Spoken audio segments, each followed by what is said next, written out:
এই ঘটনা ঘটছিল উমরের জমানায়। কইলেটা উমরের ছেলে একবার নেশার কবলে পড়ে গেছে।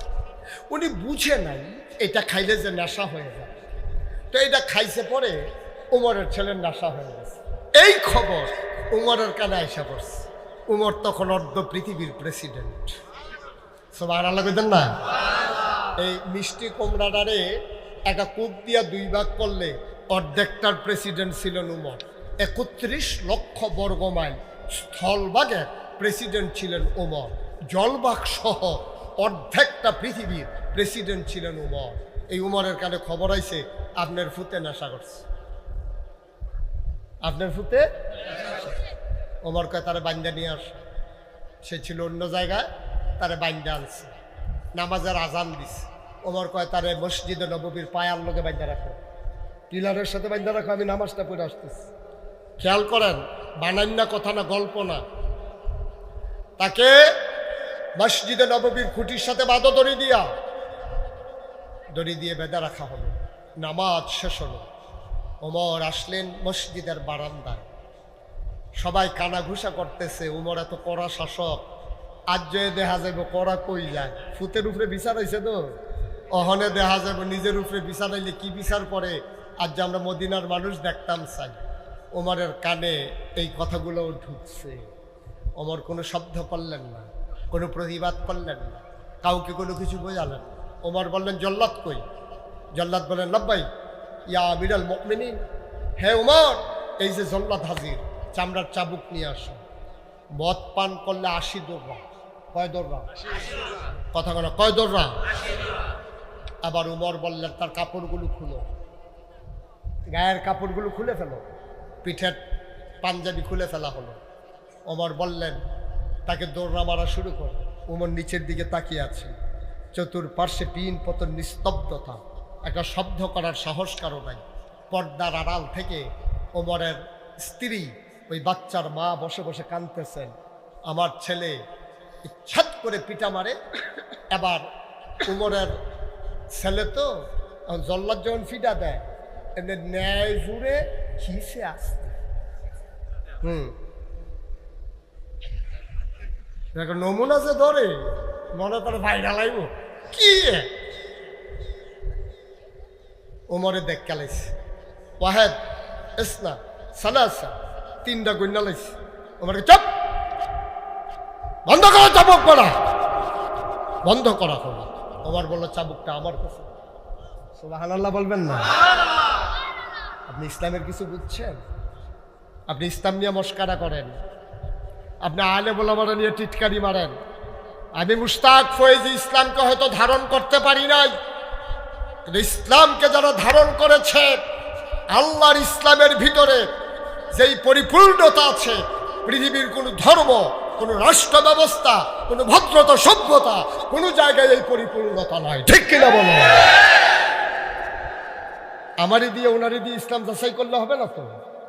ইসলামের বাস্তব নমুনা তুমি কিছু দেখছো? কিচ্ছু। হযরত ওমর টান দিয়া চাবুকটা নিলেন, নিয়ে এবার চাবুক মারলেন। এক জল্লাদ বলতেছে 3টা হয়েছে, 4 হবে। কয় না, 3টা মিলেই আমি একটা ধরি না, তোমার গুলো হয় নাই। মারলেন একটা, চামড়ার সাথে চাবুকের সাথে চামড়াটা উঠে চলে আসলো। হযরত ওমর আর জল্লাদের হাতে দিলেন না, নিজের হাতে চাবুক মারা শুরু করলেন। ছেলেটা চাবুকের আঘাতে আঘাতে জর্জরিত হয়ে গেল। ওমরের স্ত্রী, বাচ্চার মা একজন রে দিয়া খবর পাঠাইছে, কোনো মা তার সন্তানের ব্যাপারে আরজি করতেছে, কোনো স্ত্রী তার খলিফার কাছে, শাসকের কাছে দরখাস্ত দেয় না। দুঃখিনী এক মা তার বাচ্চার ব্যাপারে আবদার খলিফার দরবারে।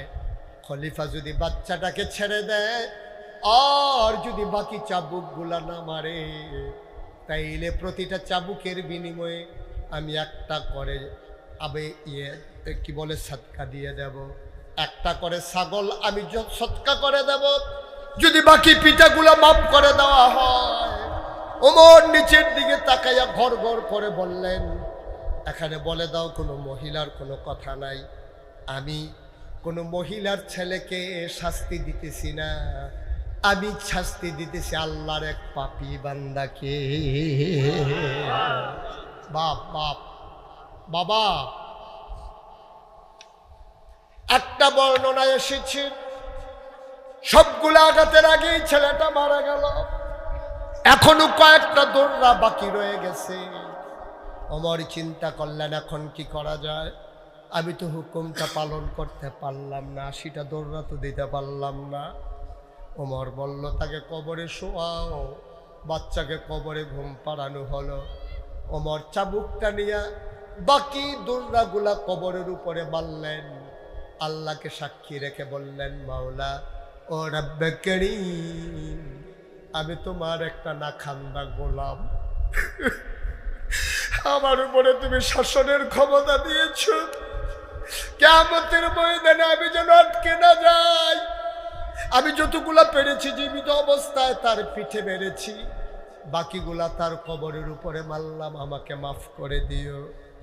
এবার মারতে মারতে তিনি যখন শেষ হয়ে গেল, তিনি মসজিদে ঢুকলেন, আবার হাউমাউ করে কাঁদতে শুরু করলেন, আল্লাহর দরবারে ডাক দেয়া, আল্লাহ আমি আমার দায়িত্ব পালন করেছি। ছেলের নাম ধরে বলতেছে, ও আমার সন্তান, ও আমার কলিজার টুকরা, ভয় পাইস না, দুনিয়ার আঘাত কোনো আঘাত না, আমি আমার দায়িত্ব পালন করলাম, তুমি তোমার শাস্তি নিয়ে নিলা। আমি বিশ্বাস করি তোমার আমার দেখা হয়ে যাবে জান্নাতের সিঁড়িতে। আর দুনিয়ার চাইতে জান্নাতকে বেশি গুরুত্ব দিচ্ছে,